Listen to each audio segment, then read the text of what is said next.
इंसान के दिमाग के सबसे पुराने और सबसे विवादास्पद सवाल पर क्या ईश्वर वाकई में मौजूद है? क्या इस विशाल रहस्यमय यूनिवर्स के पीछे कोई चेतना, कोई कंसिस्टेंस है? कोई सर्वोच्च बुद्धिमत्ता क्या इसके पीछे काम कर रही है? या फिर ये सब फिजिक्स के नियमों के अनुसार एक खेल सा है, एक संयोग मात्र? आज मैं आपके सामने इस सवाल के दोनों पहलू रखूंगा, विज्ञान की जबरदस्त दलीलें और आस्था की गहरी अंतर्दृष्टि, और कुछ ऐसे अद्भुत संयोग जो सोचने पर मजबूर कर देते हैं। नमस्कार दोस्तों, स्वागत है आपका हमारे चैनल में। आज हम बात करने वाले हैं शायद इंसान के दिमाग के सबसे पुराने, सबसे गहरे और सबसे विवादास्पद सवाल पर, क्या ईश्वर वाकई में मौजूद है? और आज की इस चर्चा में हम रिचर्ड डॉकिंस के क्रांतिकारी किताब द गॉड डिल्यूजन के नजरिए से भी इस प्रश्न को देखेंगे। क्या इस विशाल रहस्यमय यूनिवर्स के पीछे कोई चेतना, कोई कंसिस्टेंस है? कोई सर्वोच्च बुद्धिमत्ता क्या इसके पीछे काम कर रही है? या फिर ये सब फिजिक्स के नियमों के अनुसार एक खेल सा है, एक संयोग मात्र? जैसा कि मैंने आपको बिग बैंग के थ्योरी में बताया था, आज मैं आपके सामने इस सवाल के दोनों पहलू रखूंगा, विज्ञान की जबरदस्त दलीलें और आस्था की गहरी अंतर्दृष्टि, और कुछ ऐसे अद्भुत संयोग जो सोचने पर मजबूर कर देते हैं। आप किसी एक पक्ष के विषय में अपने आप को बायस्ड ना करें, बस समझने की कोशिश कीजिए। तो बने रहिए अंत तक, क्योंकि यह यात्रा शानदार रहने वाली है दोस्तों। पहला तर्क आता है ब्रह्मांड की शुरुआत और उसकी सटीकता का। आप इमेजिन कीजिए कि जब बिग बैंग साइंस के हिसाब से एक साइलेंट विस्फोट, जिससे समय, अंतरिक्ष और पदार्थ की शुरुआत हुई, लेकिन सवाल यह उठता है कि क्या बस एक विस्फोट इतनी सटीकता और व्यवस्था पैदा कर सकता है? साइंटिस्ट इसे the fine tuning of the universe कहते हैं। देखिए, अगर ब्रह्मांड का विस्तार एक सेकंड के 1 खरबवें हिस्से से भी थोड़ा तेज होता, बहुत ध्यान से समझिएगा, अगर ब्रह्मांड का विस्तार 1 सेकंड के 1 खरबवें हिस्से से भी थोड़ा भी तेज होता, तो मैटर इतना तेजी से फैल जाते कि जितने भी तारे हैं, या यूं कहो कि इस यूनिवर्स में कुछ भी है, वो सब इतना ज्यादा डाइल्यूट हो जाता कि वो कभी बन ही नहीं पाता। अब आगे सुनिए, अगर यह विस्तार 1 सेकंड के 1 खरबवें हिस्से से भी थोड़ा धीमा होता, थोड़ा भी स्लो होता दोस्तों, तो यह सब कुछ ग्रेविटेशन के कारण वापस से सिकुड़कर फिर से सिंगुलैरिटी, या यूं कहो कि एक बिंदु के फॉर्म में वापस से समझ जाता है। ये नियम ग्रेविटेशन और इलेक्ट्रोमैग्नेटिज्म, लाइट का स्पीड, ये सब इतने परफेक्ट हैं जिससे हमारा जीवन आज ये संभव हो पाया है। अगर इसमें 0.001% भी ऊपर या नीचे हो जाए तो ब्रह्मांड एग्जिस्ट ही नहीं करता, या यूं कहिए कि ब्रह्मांड के अंदर ये जो लाइफ एग्जिस्टेंस है, ये कभी हो ही नहीं पाती। और यहां आता है एक हैरान कर देने वाला संयोग, कार्बन का एग्जिस्टेंस।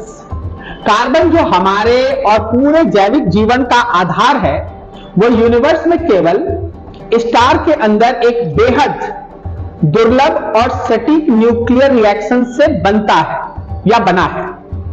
फिजिक्स के साइंटिस्ट फ्रेड हायल, जो खुद एक तरह से मानिए कि आस्तिक तो नहीं थे, ने इस संयोग पर एक शोध किया।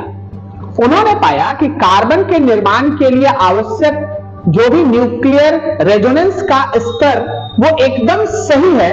थोड़ा सा भी अगर अलग होता और कार्बन उस समय नहीं बन पाता। इस संयोग ने हायल को इतना हैरान कर दिया कि उन्होंने कहा कि इसके पीछे किसी महान बुद्धिमत्ता ने जरूर छेड़छाड़ की है। क्या यह सब एक कॉस्मिक कोइंसिडेंस है, यानी ब्रह्मांडीय संयोग है, या फिर इसके पीछे कोई कॉस्मिक डिजाइनर, एक सर्वोच्च बुद्धिमान आर्किटेक्ट बैठा है? लेकिन यहीं पर रिचर्ड डॉकिंस अपनी किताब द गॉड डिल्यूजन में एक जबरदस्त तर्क देते हैं। डॉकिंस कहते हैं कि ईश्वर की परिकल्पना स्वयं ही एक बड़ा सवाल खड़ा कर देती है। अगर हम मान भी लें कि एक अत्यंत जटिल यूनिवर्स को बनाने के लिए एक और भी अधिक जटिल ईश्वर की आवश्यकता है, तो फिर सवाल यह उठता है कि उस ईश्वर को फिर किसने बनाया? थोड़ा दिमाग पे जोर दीजिएगा दोस्तों। यानी ईश्वर की परिकल्पना कोई समाधान नहीं बल्कि समस्या को और जटिल बना देती है। डॉकिंस इसे अल्टीमेट बोइंग कहते हैं, 747 गैम्बिट कहते हैं। वो कहते हैं कि ब्रह्मांड की जटिलता को समझने के लिए ईश्वर जैसी और भी जटिल सत्ता का सहारा लेना साइंटिफिक तर्क नहीं है। वही विज्ञान का एक जवाब है जिसको हम लोग एंथ्रोपिक प्रिंसिपल के नाम से समझते हैं। सिद्धांत यह कहता है कि हम इसी ब्रह्मांड में हैं क्योंकि यहां जीवन के लिए जो भी एडेप्टेबल एनवायरनमेंट था वो जरूरी है। हो सकता है ऐसा अरबों खरबों और ब्रह्मांड हो, हम हर एक के अलग नियम के साथ है और हम सिर्फ उसी एक में एग्जिस्ट कर रहे हैं जहां हम जीवित रह सकते हैं। जैसे मान लीजिए लॉटरी का बहुत सारा टिकट होता है, उस बहुत सारे टिकट में से कोई एक टिकट तो जीतता है ना दोस्तों। हम उसी जीतने वाले टिकट वाले ब्रह्मांड में हैं।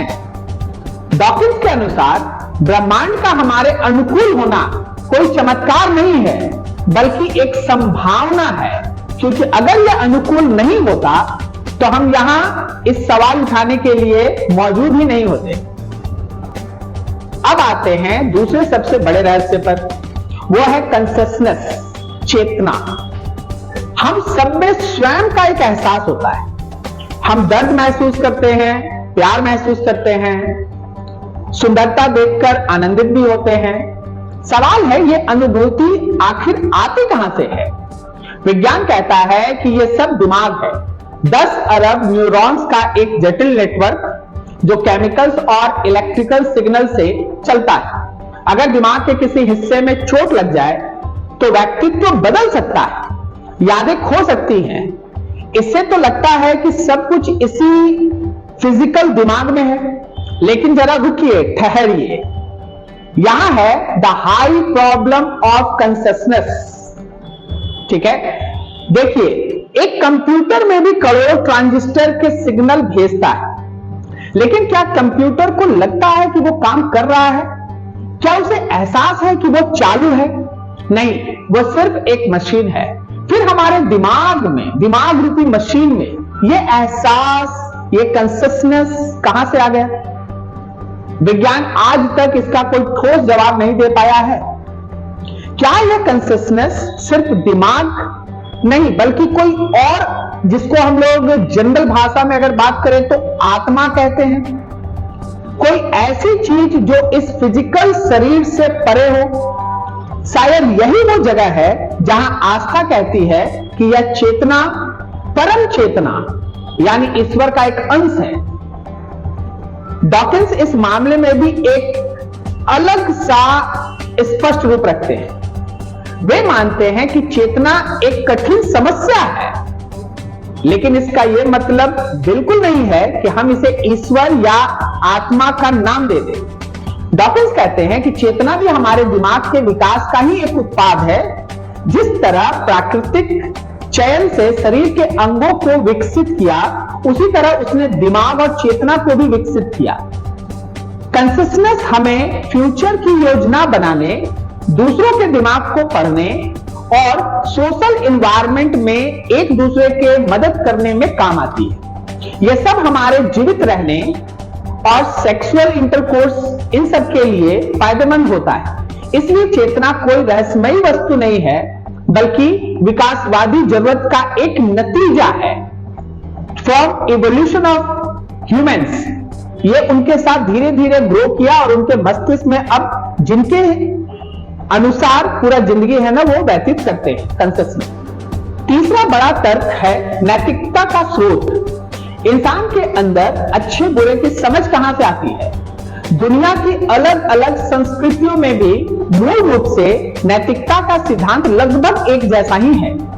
झूठ मत बोलो, हत्या मत करो, दूसरों की मदद करो।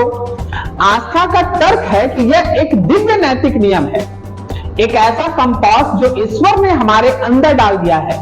नहीं तो सर्वाइवल ऑफ द फिटेस्ट के संसार में सबसे ताकतवर बनने के लिए झूठ, धोखा और हिंसा ही सबसे ज्यादा फायदेमंद होनी चाहिए थी। फिर कोई इंसान बिना किसी स्वार्थ के किसी अजनबी की मदद क्यों करता है? कोई सैनिक देश के लिए अपनी जान क्यों देता है? यह तो विकास के सिद्धांत के जस्ट विपरीत डायरेक्शन में ले जाता है। Richard Dawkins the God delusion में इस मुद्दे पर गहराई से चर्चा करते हैं। वे मानते हैं कि नैतिकता का स्रोत ईश्वर नहीं है। दरअसल डॉकिंस तो यहां तक कहते हैं कि अगर नैतिकता का स्रोत ईश्वर है तो फिर ईश्वर द्वारा दिए गए आदेश अच्छे ही क्यों हैं? क्या इसलिए कि ईश्वर ने कहा है या फिर ईश्वर ने उन्हें इसलिए कहा क्योंकि वे अच्छे हैं? अगर पहला कारण सही है तो फिर ईश्वर का कोई भी आदेश, चाहे वो कितना भी भयानक क्यों ना हो, अच्छा माना जाना चाहिए। यह एक खतरनाक स्थिति है दोस्तों। और अगर दूसरा कारण सही है तो फिर अच्छाई ईश्वर से स्वतंत्र रूप से अस्तित्व में है और ईश्वर सिर्फ उसका संदेश वाहक है।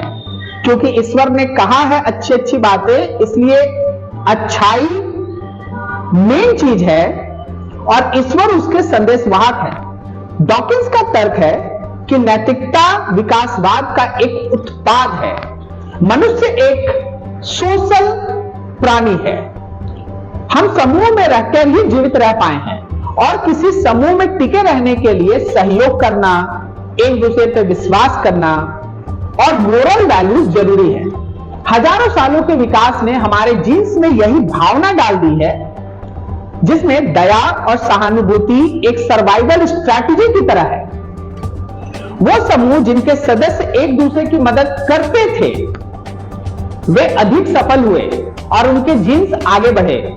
इस तरह नैतिकता ईश्वर का आदेश नहीं, बल्कि हमारे अपने अस्तित्व की जरूरत से पैदा हुई एक सामाजिक संवेदना मात्र है। और अब आइए सबसे व्यक्तिगत तर्क पे हम लोग चर्चा करते हैं। हर किसी का अपना एक निजी अनुभव होता है और कुछ अद्भुत संयोग भी हो सकता है। कितने ही लोग कहते हैं कि मैंने प्रार्थना की और मेरी मन्नत पूरी हुई, मुझे ईश्वर का साक्षात्कार हुआ, मैंने एक चमत्कार देखा है। विज्ञान इन अनुभवों के लिए कंफर्मेशन बायस कहा जाता है। हमारा दिमाग पैटर्न ढूंढने का एक आदी है। अगर कोई अच्छी घटना होती है तो हम उससे पहले हमने जो प्रार्थना की होती है, हम उस घटना को उस प्रार्थना का फल मान लेते हैं। हम उन चीजों को याद रखते हैं जो हमारे विश्वास से मेल खाता है, लेकिन बाकी सारी चीजों को हम भूल जाते हैं। कुछ संयोग इतने गहरे और व्यक्तिगत होते हैं कि उन्हें सिर्फ संयोग कहना थोड़ा मुश्किल लगता है। जैसे किसी व्यक्ति की जान बचाने वाला एक फोन कॉल ठीक उसी वक्त आता है जब उसे उसकी सबसे ज्यादा जरूरत होती है, या फिर कोई सपना जो भविष्य में होने वाली घटना की सटीक जानकारी दे दे, या कोई वैसी कहानी जहां लोग अपने जीवन की सबसे बड़ी मुसीबतों में एक अदृश्य शक्ति का सहारा महसूस करते हैं। इतिहास में ऐसे कई लेखकों, वैज्ञानिकों और कलाकारों के बारे में पढ़ने को मिलता है जिन्होंने अपने सबसे महान रचना एक अचानक आए दिव्य प्रेरणा से अभिभूत होकर किया था। क्या ये सब सिर्फ संयोग है? जिस इंसान को यह अनुभव होता है उसके लिए वह 100% सच होता है। पूरी मानव सभ्यता में हर दौर में लोगों ने इस दिव्य के साथ जुड़ने का एक अनुभव प्राप्त किया है। क्या इतने सारे लोग इतने लंबे समय से सिर्फ एक भ्रम में जी रहे हैं? शायद कुछ और सच्चाई होगी जो इन सारे परिमाणों में फिट बैठती होगी या इनके परे हो सकती है। जैसे प्यार, उसे माइक्रोस्कोप से आप देख नहीं सकते, लेकिन इसका मतलब यह थोड़ी ना है कि उसका अस्तित्व ही नहीं है। यहां पर डॉकिंस की किताब एक और महत्वपूर्ण बिंदु उठाती है, मीम्स का सिद्धांत। ठीक है, मेमेटिक्स हम लोग इसको कहते हैं। डॉकिंस कहते हैं कि धार्मिक विश्वासों का फैलना और टिके रहना एक तरह से जैविक विकास की तरह ही है, लेकिन सांस्कृतिक विकास इसका एक बाई प्रोडक्ट है। जिस तरह जीन्स शरीर से शरीर में फैलते हैं, उसी तरह मीम्स यानी विचार यानी फैशंस या किसी भी तरह के रीति रिवाज दिमाग से दिमाग में फैलते हैं। डॉकिंस का तर्क है कि धार्मिक विश्वास एक मानसिक वायरस की तरह है जो खुद को फैलाने के लिए बहुत ही प्रभावी तरीके से अपने आप को विकसित कर चुका है। उदाहरण के लिए बच्चों को जन्म से ही धर्म सिखाया जाता है, यह विश्वास दिलाना कि अविश्वास की सजा अनंत काल तक नरक भोगने जैसा होगा और यह कि विश्वास एक पुण्य का काम है। ये सब ऐसे तरीके हैं जिससे धार्मिक विचार खुद को सदियों तक जीवित रख पाते हैं। डॉकिंस के अनुसार निजी अनुभव और चमत्कार की कहानियां इन्हीं मीम्स का एक हिस्सा है जो लोगों के दिमाग में गहराई से बैठ जाते हैं। डॉकिंस की किताब का एक और महत्वपूर्ण हिस्सा है धर्म का नैतिकता पर दुष्प्रभाव। डॉकिंस ना केवल यह कहते हैं कि ईश्वर नहीं है, बल्कि वो ये भी कहते हैं कि धर्म मानव समाज के लिए हानिकारक है। वो धर्म को हिंसा, असहिष्णुता और भेदभाव का एक प्रमुख कारण भी मानते हैं। वे कहते हैं कि फेथ यानी कि आस्था बिना सबूत के विश्वास एक पाप है, क्योंकि यह लोगों को तर्क और सबूतों को नजरअंदाज करना सिखाती है। उनके अनुसार ब्रह्मांड की सुंदरता और जीवन का चमत्कार ईश्वर में विश्वास किए बिना ही समझा जा सकता है। विज्ञान द्वारा दिखाया गया ब्रह्मांड विकासवाद की कहानी है। यह सब अपने आप में इतने आश्चर्यजनक और प्रेरणादायक हैं कि इन्हें देखकर किसी अलौकिक शक्ति की कल्पना करने की कोई जरूरत नहीं है। हम सबको ये खुद ही खुद ब्रह्मांड, ईश्वर, प्रकृति, इन सबको देख के जब एक दूसरे के साथ मिक्स करने का प्रयास करते हैं, जब हम ये सोचते हैं कि ईश्वर ने ब्रह्मांड बनाया, ईश्वर ने प्रकृति की संरचना की, तब चीजें थोड़ी धुंधली होने लगती है, ऐसा डॉकिंस का कहना है। तो दोस्तों, आखिर जवाब है क्या? शायद इस सवाल का कोई एक जवाब हो ही नहीं सकता। विज्ञान हमें बताता है कैसे ब्रह्मांड कैसे चलता है, जीवन कैसे विकसित हुआ, और आस्था हमें एक उत्तर देने की कोशिश करता है। क्यों? यह सब क्यों है? इसका क्या उद्देश्य है? विज्ञान की खूबसूरती इसकी ईमानदारी में है। हम अभी नहीं जानते कहने का साहस यह हमारे साइंस के पास है, और आस्था की खूबसूरती आशा में है, एक सर्वोच्च सत्य और उद्देश्य में विश्वास।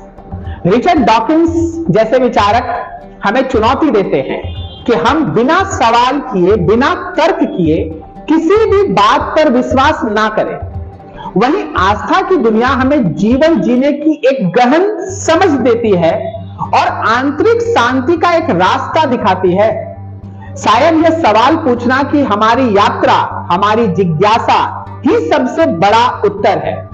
हम ऐसे सवाल पूछने वाले प्राणी हैं, और शायद यही हमारी सबसे बड़ी विशेषता है।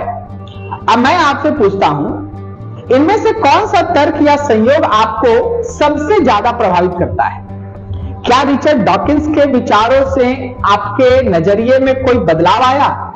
क्या आपने कभी कोई ऐसा अनुभव किया जिसने आपके इस विश्वास को और मजबूत या कमजोर किया हो कि ईश्वर है? आपके हिसाब से विज्ञान और आस्था एक दूसरे के दुश्मन हैं या दोस्त? नीचे कमेंट बॉक्स में अपनी राय जरूर लिखें। इस वीडियो को शेयर करें उन दोस्तों के साथ जिनके साथ आप इस पर घंटों बहस कर सकते हैं। ऐसे ही गहरे विषयों पर चर्चा के लिए चैनल को सब्सक्राइब करें और बेल आइकन को दबाना बिल्कुल ना भूलें। आपका दिन शानदार रहे, ज्ञान और जिज्ञासा का सफर जारी रहे। धन्यवाद।